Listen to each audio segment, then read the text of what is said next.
बिस्मिल्लाहिर्रहमानिर्रहीम। गाइटन के chapter number 42 के पार्ट नंबर 1 की वीडियो स्टार्ट करते हैं। अच्छा, ये जो चैप्टर है ना यार, क्लिनिकल कह रहा हूँ, एग्जामिनेशन पॉइंट ऑफ व्यू से बहुत ज़्यादा इंपॉर्टेंट है।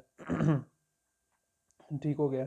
तो बेसिकली इस चैप्टर में हम लोगों ने क्या डिस्कस करनी है, रेगुलेशन रेस्पिरेशन की किस तरह हो रही है, और उसमें हम लोगों ने कौन सा कंट्रोल डिस्कस करना है जो हमारा नर्वस सिस्टम कर रहा है, यानी कि न्यूरोजेनिक सिस्टम से जो कंट्रोल हो रहा है वो हम डिस्कस करेंगे। तो बेसिकली जो रेस्पिरेटरी सेंटर होता है ना, वो क्या है, वो ग्रुप ऑफ न्यूरॉन्स हैं। ठीक है, वो ग्रुप ऑफ न्यूरॉन्स जो कि हमारी रेस्पिरेशन को कंट्रोल करेंगे। अब ये जो ग्रुप ऑफ न्यूरॉन्स होते हैं, ये कहाँ लोकेटेड होते हैं? ये लोकेटेड होते हैं पोन्स के अंदर और मेडुला के अंदर, मेडुला के रेटिकुलर सब्सटेंस वगैरह के अंदर और पोन्स वगैरह के अंदर लोकेटेड होते हैं। ठीक है, तो ये जो है ना बेसिकली इनमें इनके आगे जो रेस्पिरेटरी सेंटर है ना, इसके कंपोनेंट्स हैं। ठीक है, जिस तरह मैंने यहाँ आगे ये पेज पे बनी हुई डायग्राम है। तो इसमें हमारे पास कौन सा ग्रुप ऑफ न्यूरॉन्स हैं? एक हमारे पास मेडुला के अंदर पड़े हुए हैं dorsal group of the neurons. Medulla के अंदर ही हमारे पास पड़ा हुआ है ventral group of the neurons. इसी तरह पोन्स के अपर पार्ट के अंदर हमारे पास एक पड़ा हुआ है न्यूमोटैक्सिक सेंटर, और ये एक एपनियोस्टिक सेंटर है। तो ये तीन चार कंपोनेंट हैं किसके? रेस्पिरेटरी सेंटर के। और रेस्पिरेटरी सेंटर जो है वो क्या है? वही कलेक्शन ऑफ न्यूरॉन्स है जिसने रेस्पिरेशन को कंट्रोल करना है।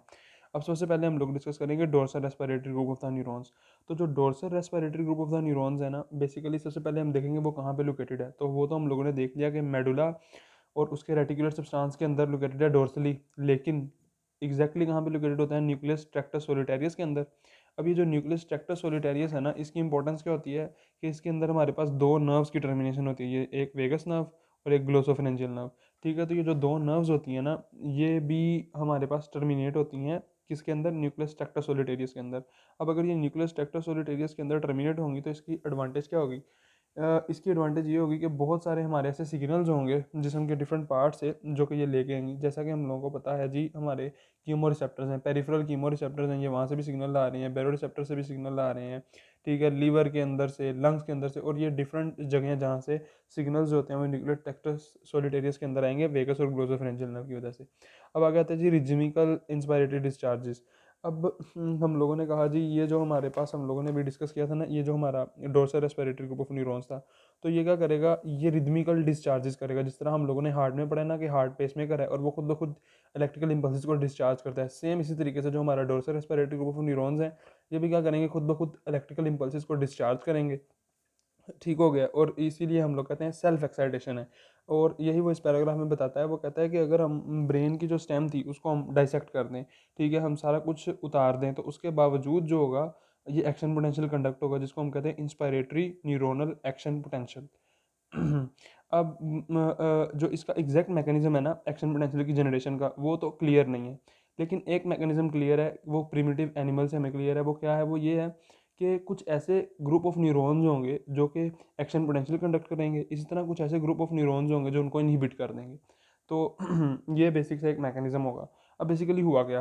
तो जो इंस्पायरेटरी एक्शन पोटेंशियल है ना, वो रैंप पोटेंशियल है। अब ये रैंप पोटेंशियल से क्या मतलब है, ये देखो यहाँ पे। ठीक है, कि जो एक्शन पोटेंशियल है ना, वो इनिशियली क्या होगा? इंक्रीज होगा। ठीक है, और वो इंक्रीज होगा उसका पोटेंशियल का जो है ना, समझ लो कि जो उसकी स्ट्रेंथ है।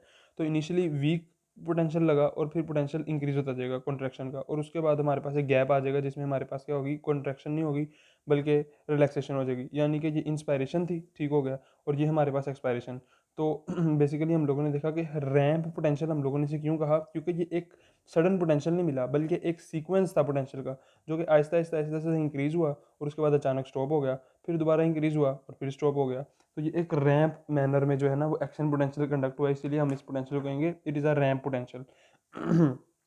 तो इसमें इंपॉर्टेंट बात क्या है कि जब ये जो हमारा टाइम है, ये टाइम जिसमें हम लोगों ने देखा था कि एक्शन पोटेंशियल कंडक्ट हो रहा है, तो इस टाइम के दौरान क्या होगा? इस टाइम के दौरान हमारे पास बेसिकली जो होगी इंस्पायरेशन होगी। ये जो एक्शन पोटेंशियल है ना, यहाँ से मैसेज जाएगा हमारे इंस्पायरेटरी मसल्स को और वो इंस्पायरेशन करवा देंगे। फिर जब ये इनहिबिट होगा तो उससे हमारे पास एक्सपायरेशन होगी, और हम लोगों को पता है एक्सपायरेशन पैसिव है, इसके लिए यहाँ से कोई मैसेज वगैरह नहीं जा रहा, और पैसिव एक्सपायरेशन खुद ब खुद हो जाएगी।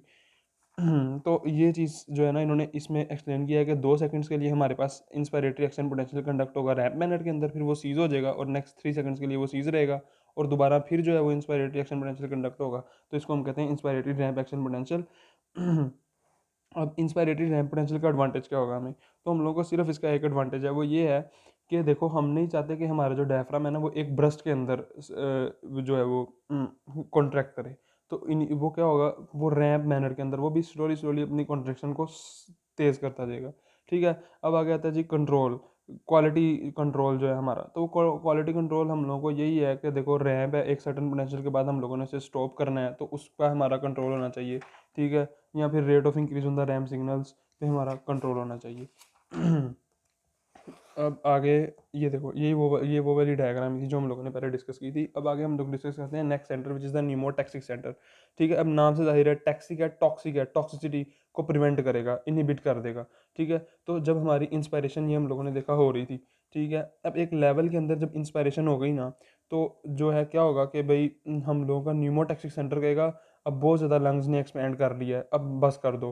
तो क्या हो जाएगा, ये फ़ौरन मैसेज सेंड करेगा dorsal group of the neurons को, और डोर्सल न्यूरॉन्स को इनहिबिट कर देगा, जिसकी वजह से क्या होगा, ये एक्शन पोटेंशियल स्टॉप हो जाएगा, और ये हमारे पास फिर क्या हो जाएगी, एक्सपायरेशन हो जाएगी। तो बेसिकली हम लोगों ने देखा कि what is the pneumotaxic centre. Pneumotaxic centre is basically a switch off mechanism, ये स्विच ऑफ कर देगा। ठीक हो गया, जिसकी वजह से हमारे पास जो है हमारी इंस्पायरेशन इनहिबिट हो जाएगी। अब इंपॉर्टेंट बात क्या है, इंपॉर्टेंट बात यहाँ पे ये है कि हम जितनी जल्दी इंस्पायरेशन को इनहिबिट करेंगे ना, उतनी ही जल्दी हमारी एक्सपायरेशन भी इनहिबिट हो जाएगी। इसका क्या मतलब था? अच्छा, तो इसका मतलब क्या है, इसका मतलब ये है कि हमारे पास जितनी जल्दी हम इंस्पायरेशन को स्टॉप कर देंगे, हमारी एक्सपायरेशन भी उतनी जल्दी स्टॉप हो जाएगी। यानी कि नॉर्मली इंस्पायरेशन 0.2 सेकंड की थी, एक्सपायरेशन 0.3 सेकंड की। तो अगर हम इंस्पायरेशन के रेट को डिक्रीज़ कर देंगे तो हमारा एक्सपायरेशन का रेट जो है वो भी डिक्रीज़ हो जाएगा। अब इसका मतलब ये स्विच ऑफ इफेक्ट आ गया। अब आगे हम लोगों ने कहा भाई जो हमारा न्यूमोटैक्सिक सेंटर है, अगर ये स्ट्रांगली स्टिमुलेट होगा तो जाहिर सी बात है ये जो बहुत ज़्यादा फोर्सफुल जो है वो क्या करवाएगा, स्विच ऑफ इफेक्ट इसका स्ट्रॉन्ग हो जाएगा। तो उसकी वजह से जो स्ट्रॉन्ग सिग्नल्स होंगे, तो हम लोगों ने कहा हमारी इंस्पायरेशन जो कि नॉर्मली 2 सेकंड्स की थी वो 0.5 सेकंड्स की हो सकती है। और अगर हमारा न्यूमोटैक्सिक सेंटर बहुत ज़्यादा वीक है तो वो क्या करेगा, बहुत वीक सिग्नल्स को जनरेट करेगा और इनहिबिशन नहीं होगी इंस्पायरेशन की, तो inspiration can last for up to 5 seconds. अब आगे हमारे पास क्या आ जाएगा, न्यूमोटैक्सिक सेंटर का इसका मतलब बेसिकली क्या फंक्शन है कि वो लिमिट कर रहा है इंस्पायरेशन को। और वो यही कह रहा है कि अगर स्ट्रॉन्ग न्यूमोटैक्सिक सेंटर होगा तो हमारी जो ब्रेथ्स हैं वो 30 to 40 ब्रेथ्स हो सकती हैं 1 मिनट के अंदर, और अगर वीक है तो 3 to 5 ब्रेथ्स होंगे 1 मिनट के अंदर। अब आगे हमारे पास आ जाएगा जी ventral respiratory group of the neuron, जो कि हमारा ये था। अब इसके बारे में क्या बात है, इसके बारे में ये सबसे पहली बात, ये लोकेटेड कहाँ पे है, तो जो है ना, ये रोस्टरली यानी कि जो इसका कोडल पार्ट होगा ना, जो हमारे हेड की तरफ जो इसका पार्ट है वो बेसिकली लोकेटेड है न्यूक्लियस एम्बिगुअस के अंदर। ठीक है, और वो पार्ट जो इसका जो कि कोडली लोकेटेड है, यानी कि जो हमारे समझ लो कि डाउनवर्ड, बॉडी के डाउनवर्ड लोकेटेड होगा बॉडी के हिसाब से, तो वो कहाँ पे लोकेटेड है, वो न्यूक्लियस रेट्रोएम्बिगस के अंदर लोकेटेड है। तो बेसिकली जो हमारे पास ventral respiratory group of neuron है ना, इसकी इंपॉर्टेंस क्या है कि इसके अंदर दो तरह के जो है ना समझ लो कि न्यूरॉन्स हैं, इंस्पायरेटरी न्यूरॉन्स भी हैं और एक्सपायरेटरी न्यूरॉन्स भी हैं। ठीक है, और नॉर्मली इंस्पायरेशन के अंदर इसका कोई रोल नहीं है। यानी कि नॉर्मल जो रेस्पिरेशन हो रही है ना, उसके अंदर ये कोई भी रोल प्ले नहीं करता। ठीक है, तो हम लोगों ने देखा कि भाई ये नॉर्मल इनएक्टिव रहेगा ड्यूरिंग नॉर्मल क्वाइट रेस्पिरेशन।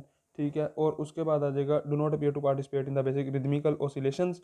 फिर क्या कहता है जी, जो हमारे पास एक्स्ट्रा रेस्पिरेटरी ड्राइव होगी ना, यानी कि अब हम लोगों को इंस्पायरेशन या एक्सपायरेशन जो है वो ज़्यादा चाहिए, तो उसके अंदर जो है हमारे पास इसका रोल होगा, यानी कि फोर्सफुल इंस्पायरेशन चाहिए, फोर्सफुल एक्सपायरेशन चाहिए। तो बेसिकली क्या होगा कि यहाँ से जो हमारे सिग्नल्स थे ना डोर्सल ग्रुप ऑफ न्यूरॉन से, वो स्पिल ओवर हो जाएंगे वेंट्रल ग्रुप ऑफ न्यूरॉन्स के अंदर। अब ये जब वेंट्रल ग्रुप ऑफ न्यूरॉन्स के अंदर स्पिल ओवर होंगे तो यहाँ पे दो तरह के न्यूरॉन्स लोकेटेड हैं, इंस्पायरेटरी न्यूरॉन्स भी हैं और एक्सपायरेटरी न्यूरॉन्स भी हैं। ठीक है, तो जो इंस्पायरेटरी न्यूरॉन्स होंगे वो इंस्पायरेशन को इंक्रीज कर देंगे, जो एक्सपायरेटरी न्यूरॉन्स होंगे वो एक्सपायरेशन को इंक्रीज कर देंगे, और वो फोर्सफुल एक्सपायरेशन करवाएंगे। बेसिकली वो क्या करवाएंगे कि जो हमारे एब्डोमिनल मसल्स हैं उनको कॉन्टैक्ट करवा देंगे, और हमारी जो एक्सपायरेशन है वो एक फोर्सफुल एक्सपायरेशन हो जाएगी।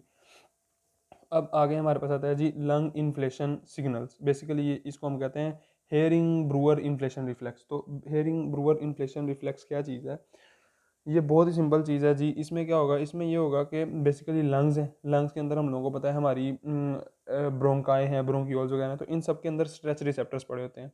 अब ये जो स्ट्रेच रिसेप्टर्स हैं जब लंग्स स्ट्रेच होता है तो ये स्ट्रेच रिसेप्टर्स एक्टिवेट हो जाते हैं, और वेगस नर्व के ज़रिए से ये मैसेज सेंड करेंगे dorsal group of the neurons को। और क्या करेंगे, कहेंगे कि भाई अब लंग्स के अंदर बहुत ज़्यादा हवा आ गई है, अब क्या करो भाई, तुम बंद कर दो, इंस्पायरेशन ज़्यादा ना करो। तो इन्होंने क्या किया, बेसिकली इन्होंने न्यूमोटैक्सिक सेंटर का ही काम किया कि जब लंग्स बहुत ज़्यादा स्ट्रेच हो गए तो इन्होंने कहा कि डोर्सल ग्रुप को अब बस कर दो। इसको हम कहते हैं हेरिंग ब्रूअर रिफ्लेक्स। और हेरिंग ब्रोफ रिफ्लेक्स के बारे में इंपॉर्टेंट बात यह है कि ये कोई हमारा रेगुलेशन नॉर्मल रेगुलेशन मैकेनिज्म नहीं है, बल्कि ये एक प्रोटेक्टिव मैकेनिज्म है जो कि हमारे लंग्स को ओवर फिलिंग से प्रिवेंट करेगा।